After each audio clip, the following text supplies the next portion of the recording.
बांग्लादेश जल रहा है धर्म की हिंसक खुराक में।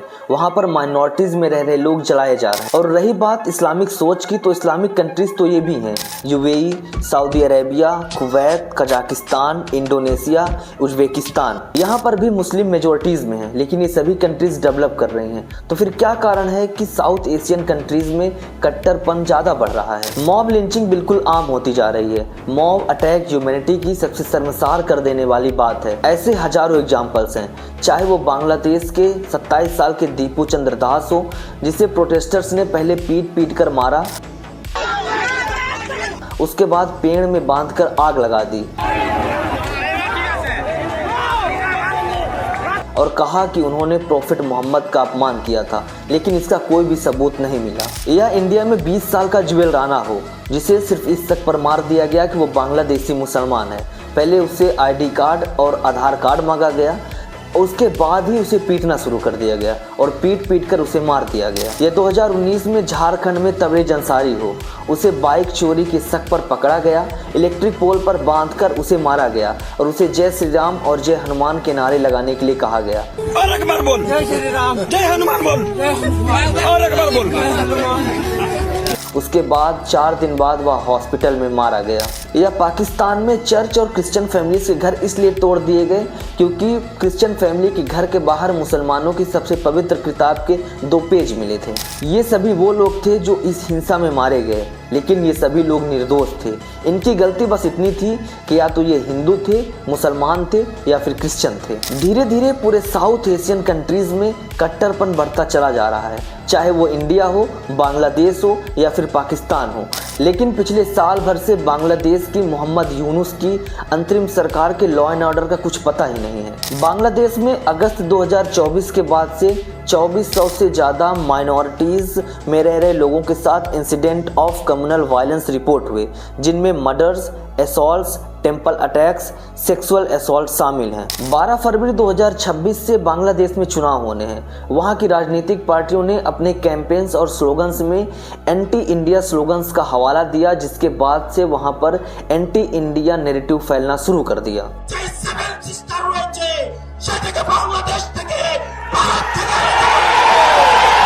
शरीफ ओस्मान हादी एक student led prominent youth leader और एक्टिविस्ट थे।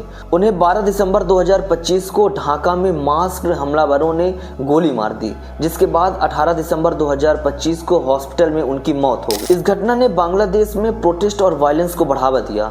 इस घटना ने इलेक्शन से पहले पॉलिटिकल टेंशन की हलचल को तेज कर दिया। शरीफ ओस्मान हादी की मौत के कुछ ही दिन बाद एक और स्टूडेंट लीडर मोहम्मद मोतलिब सिकदर को भी गोली मार दी गई, जिसके बाद बांग्लादेश में एंटी एक्टिविटीज़ बढ़ गई, क्योंकि प्रोटेस्टर्स का मानना था कि जो ये हमलावर थे ये भारत से आए थे, लेकिन इसकी कोई भी ऑफिशियल न्यूज़ उनके पास नहीं थी।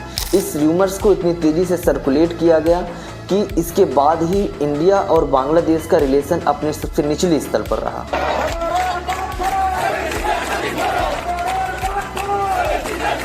एंटी इंडिया स्लोगन्स का मतलब ये नहीं है कि पूरा बांग्लादेश इंडिया के खिलाफ में है।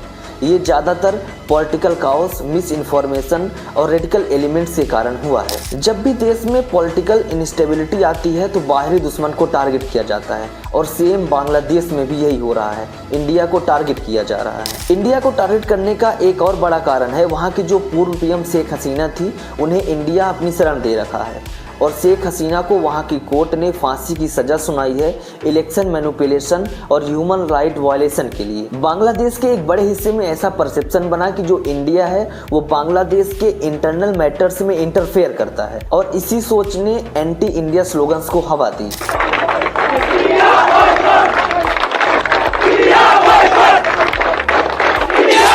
शुरुआत में प्रोटेस्ट एजुकेशन, जॉब्स और करप्शन के लिए था, लेकिन जब इसमें पॉलिटिकल ग्रुप्स इन्फिल्ट्रेट हुए और रिलीजियस प्लस नेशनलिस्ट स्लोगन्स ने एंटी गवर्नमेंट से एंटी इंडिया पर शिफ्ट कर गए। इंडिया में हिंदू पॉपुलेशन मेजॉरिटीज में है और बांग्लादेश में माइनॉरिटीज इशूज को इंडिया में रिलीजन लेंस से दिखाया गया, जिसके बाद से इंडिया में भी रिलीजन इंस्टेबिलिटी देखी गई।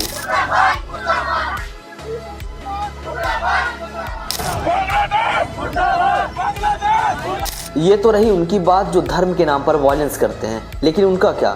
जो जात, नस्ल, रूप, रंग और भाषा के नाम पर वायलेंस करते हैं। हाल ही की इस रिपोर्ट को देखिए। 9 दिसंबर 2025 को त्रिपुरा का एक लड़का जो उत्तराखंड की कैपिटल सिटी देहरादून से MBA कर रहा था, वो अपने भाई के साथ जब बाहर शॉपिंग के लिए जाता है तो शराब के नशे में कुछ लड़के उसे रोककर चिंकी, चाइनीज़, मोमो और कथित तौर पर उसके नस्ल को लेकर टिप्पणी करते हैं। जब वो और उसका भाई इस चीज़ का विरोध करते हैं तो शराब के नशे में वो लड़के उस पर चाकू से वार करते हैं। उससे फिर भैया को उन लोगों ने चाकू मार दिया स्पाइन की तरफ में, जिसके 17 दिन बाद 26 दिसंबर 2025 को उसकी मौत हो जाती है। रिसेंटली महाराष्ट्र में एक 19 साल का लड़का सुसाइड कर लिया क्योंकि उसे मराठी नहीं आती थी और उसे मुंबई की लोकल ट्रेन में बस इसलिए पीटा गया क्योंकि वह मराठी नहीं बोल पा रहा था, जिसके बाद वह घर में आके सुसाइड कर लेता है। इंडिया में national crime records bureau NCRB data के अकॉर्डिंग हर 15 से 20 मिनट में एक लड़की का रेप होता है। ये वो डाटा है जो रिपोर्ट और रिकॉर्ड किया गया, लेकिन एक्सपर्ट्स का मानना है कि ऐसे हजारों केस रिकॉर्ड ही नहीं होते हैं। अब आप खुद से एक सवाल करिए, जो मैंने पीछे आपको 2 से 3 केस बताए, इसमें क्या था? धर्म था? नहीं, इसमें था रूप, रंग, नस्ल, भाषा। तो ऐसे हजारों केस रोजाना होते हैं जहां पर इंसानियत को सिर्फ रूप, रंग, जात और भाषा के नाम पर कुचल दिया जाता है। लेकिन बात जब धर्म वर्सेस धर्म की आती है तो उसे हाईलाइट किया जाता है, उसे व्हाट्सएप और सोशल मीडिया में फॉरवर्ड किया जाता है, जिसके बाद सोसाइटी में टेंशन क्रिएट होती है। तो जिन्हें हिंसा करनी होती है, जिनकी मानसिकता ही हिंसा होता है, उन्हें धर्म, जात, भाषा और मजहब से मतलब नहीं होता, उन्हें सिर्फ हिंसा चाहिए होती है। तो हमें और आपको समझना होगा, न धर्म आज खतरे में है, न धर्म कल खतरे में था, न धर्म आने वाले कल में खतरा होगा। खतरे में है तो इंसानियत, खतरे में है तो इस देश का भविष्य, और खतरे में है तो हम सब। और खतरे में होती है सत्ता की कुर्सी, जिसे पाने के लिए धर्म और नफरत से कंट्रोल किया जाता है। और जब भीड़ फैसला करने लगती है और कानून शांत बैठ जाता है तो इंसानियत सिर्फ मार नहीं दी जाती, इंसानियत दफना दी जाती है। और हमारे यहाँ के मुसलमान प्रोग्रेस क्यों नहीं कर पा रहे हैं, उससे पहले आपको एक स्टोरी बताता हूँ। प्रॉफिट मोहम्मद साहब के 42nd डिसेंडेंट्स प्रिंस अल हुसैन बिन अब्दुल्लाह सेकंड की वाइफ क्वीन रानिया आज के दिनों में माना जाता है कि सबसे ब्यूटीफुल पर्सनालिटीज में से एक है। वो इस्लामिक रीति रिवाज वाले कपड़े भी नहीं पहनती है। तो आप कहोगे कि इस स्टोरी का इस मुस्लिम के प्रोग्रेस से क्या कनेक्शन है? आगे बताता हूँ। दिक्कत किसे है? दिक्कत है हमारे बरेली के एक चच्चा जान को। उन्होंने प्रॉफिट मोहम्मद के डिसेंडेंट्स को एक पैगाम लिखा। उन्होंने कहा कि जो आपकी ये वाइफ हैं, इनका जो कपड़ा है वो इस्लामिक रीति रिवाज से कुछ मैच नहीं खाता है। मतलब आप सोचो, जिन्होंने इस धर्म को बनाया वो इससे काफ़ी ऊपर उठ चुके हैं, लेकिन ये लोग आज भी उसी में फंसे हुए हैं। हम किसे फॉलो कर रहे हैं यार? एक तरफ उन्हें देखिए, उन कंट्रीज़ को देखिए जिनका जिक्र मैंने शुरू में किया था, वो सभी कंट्रीज़ डेवलप कर रही हैं, लेकिन हम क्या कर रहे हैं? वहाँ के मुसलमान कभी नहीं कहते कि हमारा धर्म संविधान से ऊपर है, लेकिन हमारे यहाँ क्या हो रहा है? आज भी हम 8वीं जमात फेल के उन लोगों की बातों में पड़े हुए हैं और यहीं पर फंस के रह चुके हैं। ना हमें देश से मतलब है, ना दुनिया से। हमें सिर्फ अपने नैरेटिव पे भरोसा है और उसको बचाने के लिए हम किसी भी हद तक जा सकते हैं। आप एक बात सोचो, अगर हम सभी लोग अपने अपने धर्म के रास्ते पे चलने लगे तो एक दूसरे के लिए खतरा कौन होगा? कोई नहीं, क्योंकि सभी लोग अपने अपने धर्म के रास्ते पे चल रहे होंगे। सोच बदलो और समझदार बनो, क्योंकि उनका काम ही है डिवाइड एंड रूल। उम्मीद करता हूँ कि हम सब बदलेंगे, अपनी सोच बदलेंगे और देश के विकास में सहयोग देंगे। मिलता हूँ किसी और वीडियो में। अगर वीडियो पसंद आई हो तो लाइक, शेयर, सब्सक्राइब और सपोर्ट करें। जय हिंद, जय भारत।